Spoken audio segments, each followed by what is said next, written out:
Bonjour, je vous remercie pour votre attention et nous sommes en dernière position de notre euh, série de vidéos concernant le thème entrepreneuriat et défis.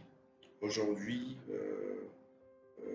Monsieur Tao Koriko, fondateur de Toro Communication, un expert en communication professionnelle, nous fait l'honneur de répondre présent et d'éclairer notre lanterne.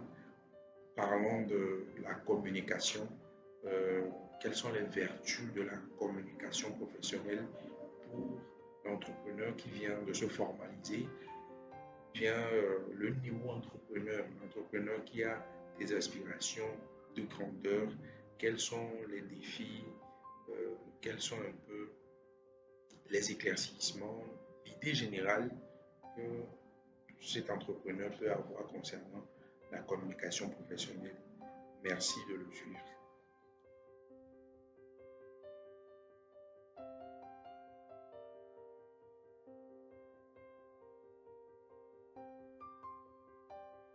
Oui, merci. Bonjour, mon champion, monsieur Richard Nkoutier. J'espère que vous allez bien. Moi, je me porte très bien. Alors, je remercie le bon Dieu. Et merci pour l'appel. Merci pour la considération. Et j'y tiens aussi à vous dire félicitations pour le fort consenti. Et je sais, en tout cas, j'ai confiance et je sais très bien que cette initiative ou sinon, ce projet que vous êtes en train de lancer ne peut que porter ses fruits, ne peut que apporter un plus à nous, la jeunesse togolaise, à la jeunesse africaine d'ailleurs, d'une façon globale, dans le processus de mise en place de nos structures. Alors, moi, je reprends le détail au Corico, directeur de la société Toro Group, une structure spécialisée dans le domaine de la communication.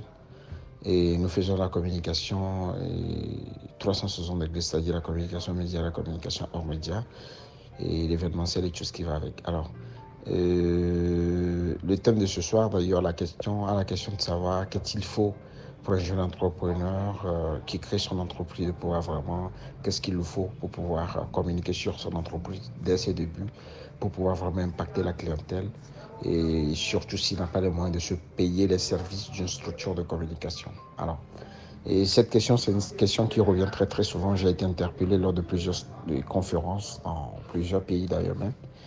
Et à cette question de savoir exactement quelles sont les démarches à suivre. Alors, je vais aller très rapidement et pour qu'on puisse vraiment, le message puisse vite passer. Alors, pour un jeune entrepreneur aujourd'hui qui crée sa structure et qui veut communiquer, je crois que l'étape numéro un et qu'il faut savoir, c'est que la personne a bien envie de pouvoir vraiment s'imposer et vouloir vraiment accroître le chiffre d'affaires, de s'imposer, se faire connaître sur le marché. Et c'est bien vrai que vous êtes nouveau, mais il ne suffit pas de directement de créer l'entreprise sans avoir une très bonne présence digitale ou sinon une bonne présence visuelle. Quand je dis une présence visuelle, c'est-à-dire votre logo, votre charte graphique et tout ce qui va avec. Donc, dès le démarrage de l'idée de votre entreprise, avant même le lancement de l'entreprise, il y a des démarches à suivre, c'est-à-dire la proposition de votre logo. Alors, je le dis toujours, je l'ai dit même au Bénin, les gens sont moqués, que votre logo doit impérativement, votre logo, votre charte graphique doivent impérativement et être spirituel. Quand je dis un logo spirituel, c'est qui sous-entend que c'est un logo et qui, vous étant l'initiateur du projet, quand vous faites le logo, vous devez impérativement être satisfait. Quand je dis un logo spirituel, cela ne veut pas dire d'aller voir le vieux du quartier pour qu'il puisse vous donner des gris-gris pour pouvoir utiliser pour le démarrage de votre entreprise, non.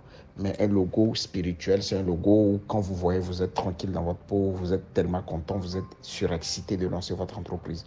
Vous êtes très fier de voir ce logo.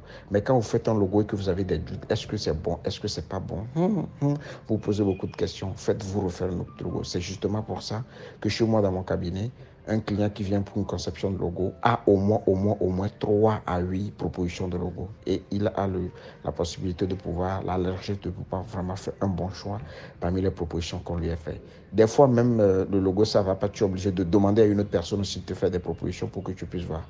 Donc voilà un peu d'une façon globale l'aspect de logo. Et la charte graphique, impérativement, doit accompagner votre logo. Ceux-là qui veulent qu'on leur fasse le logo de 5 000, le logo de 10 000, c'est vraiment dangereux de vouloir ne pas beaucoup investir dans la réalisation de votre logo.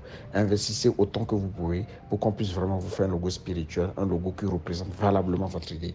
Alors, l'étape numéro 2, Et c'est plutôt oui, la conception a été faite, la conception de votre logo est faite, et maintenant que vous voulez lancer votre entreprise, impérativement, avant même le lancement, et faites-vous confectionner un plan de communication. Quand je parle ici d'un plan de communication, c'est un document dans lequel toutes les démarches communicationnelles de votre entreprise s'y trouvent. Faites-vous souvent faire un plan de communication 360 degrés, c'est-à-dire un plan de communication où il y a la stratégie de communication média et la stratégie de communication hors média, la gestion des réseaux, des contre-réseaux, tout ce qui va avec. Donc voilà un peu, le plan de communication doit englober toute la vision de votre entreprise, tous les supports, toutes les stratégies et qui peut couvrir l'aspect communicationnel de votre entreprise sur toute une durée. Donc faites-vous de préférence faire un plan de communication annuel qui peut couvrir toute l'année. Alors voilà un peu.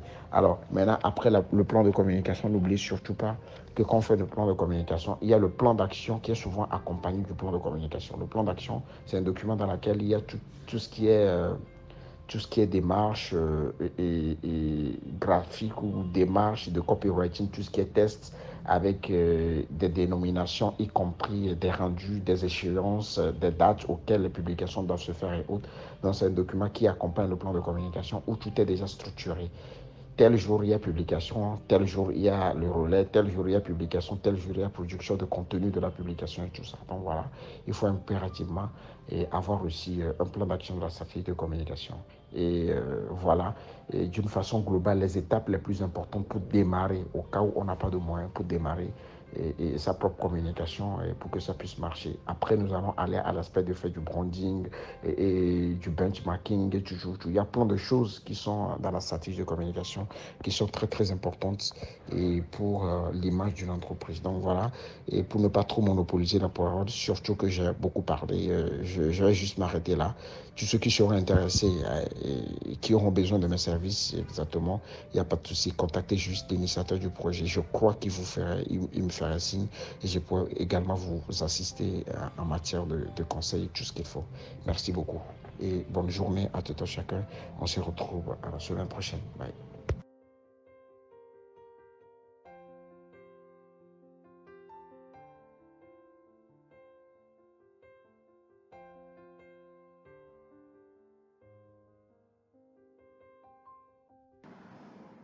Eh bien, nous vous remercions d'avoir été de notre compagnie depuis le début de cette série consacrée sur le thème entrepreneuriat et défis.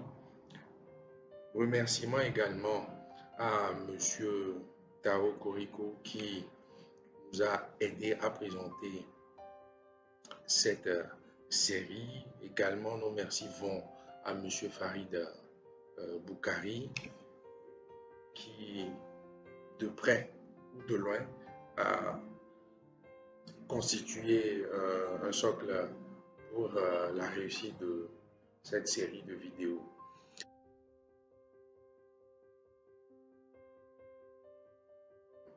Je vous remercie et à la prochaine.